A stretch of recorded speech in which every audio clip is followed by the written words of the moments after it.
Ah, the smell of freshly cut grass. What an evocative smell. For me, it brings back memories of the start of spring, of long summer holidays. Lawns or mown grass are everywhere in Britain and in many other countries. It's been used in formal gardens, parks, sports fields, schools, and just about everywhere else. Entire sports have grown up around its existence. And lawns are now big business. For example, in the USA, about $45 billion are spent annually to care for 40 million acres or 16 million hectares of lawns. The UK and many other countries are proportionately the same. It didn't always used to be like this. What made lawns widely available to everyone was the invention of cheap and easy ways of cutting grass so evenly. But before we look at this, we should look into the question of why lawns evolved at all. When you think about it, lawns are pretty useless. The first lawns appeared in the 12th century in England and in northern France. Over subsequent centuries, they became a must-have status symbol for the nobility and other social climbers. The lawn was a statement. It said, I am so rich and powerful that I can afford to devote a load of money and land to something that has no practical use whatsoever. This was particularly true because not only did lawns take up valuable agricultural land, but their maintenance was also very labour intensive and therefore costly.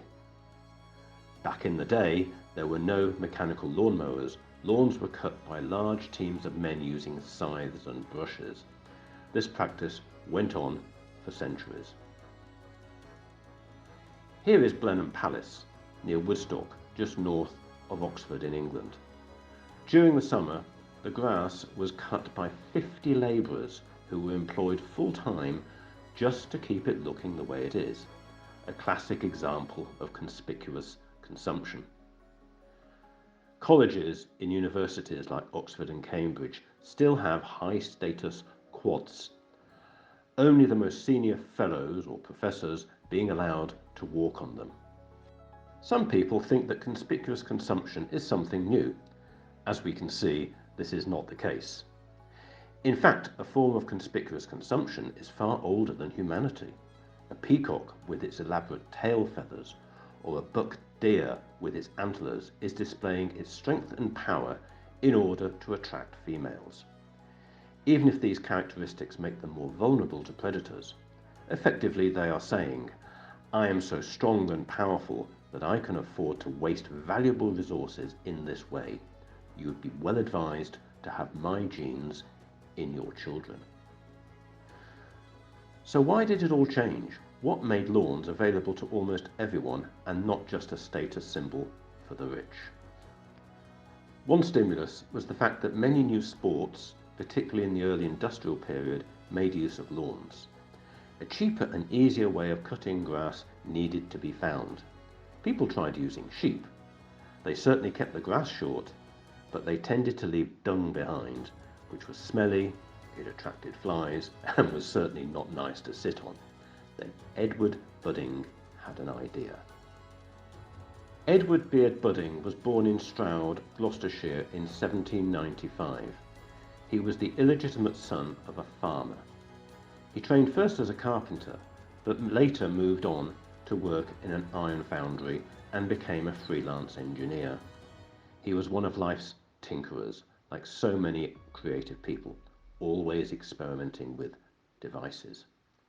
He is credited with designing a pistol which rivaled those of Samuel Colt, and also designed various new types of tools, for example, the adjustable spanner.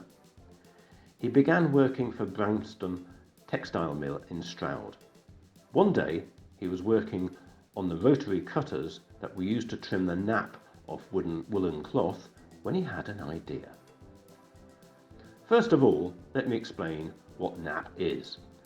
After a fabric like wool has been woven, there are loose fibres like hairs which stand proud of the surface of the fabric, and these need to be cut.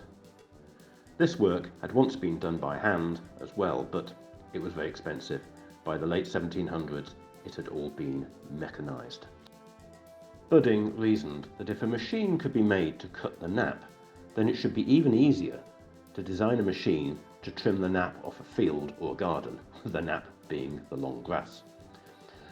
The first machine that they produced was a 19-inch mower with wrought iron frame. One of the first of these machines was used in Regent's Park Zoological Gardens, where it did the work of 6 to 8 men. The original design will be familiar to many people of my age who had to use similar machines in order to earn pocket money. The main roller at the back provided the power for the cutting cylinder. There was also a second, smaller roller which would adjust the height of the cut. The rotation of the cutting cylinder would push the grass against a blade in a scissor motion and then throw the grass cuttings forward into a tray. This basic design remains unchanged to this day. In 1832, Budding had teamed up with John Ferriby and they started making and selling machines. The advertisements were very effective. They promoted the idea that anyone can mow a lawn and get some useful exercise in the process. There was no need to hire men with scythes and brushes to do the job for them. This is why we have so many lawns today. Instead of being a very expensive status symbol, lawns became accessible to anyone who had some land. In the 1830s, over 1,000 mowing machines were sold. In the following decades, things really took off. Budding died of a stroke in 1846, so was not able to earn much benefit from his cutting-edge idea, if you'll pardon the pun. His business partner, John Ferriby, went on to build these machines at the Phoenix Ironworks in Thrupp, just outside Stroud.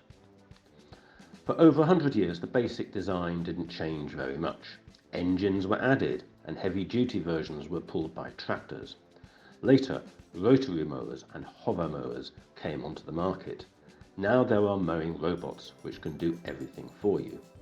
Apart from sports field, for football, rugby, cricket, baseball, bowling and many other sports, lawns have become a standard accessory for buildings and parks all over the world, even when the climatic conditions would not normally permit such a thing, places like Dubai, for instance. We are now more conscious of the environmental cost of lawns. There are many tourist resorts where scarce water is used to maintain golf courses, often to the detriment of the water supply to local people. We are also now becoming more and more aware of the fact that a lawn is a monoculture and it's not so good for wildlife, for biodiversity. Many people and local authorities are trying to mitigate this problem by encouraging wildflowers. Love them or hate them, lawns have been part of life for millions of people, both in the past and the present. They are also big business all over the world, and they're not going away anytime soon. Well, I hope you enjoyed this episode. If you did, please click the like button and subscribe if you haven't done so already. And why not share it with your friends, especially those who mow the grass. Bye for now.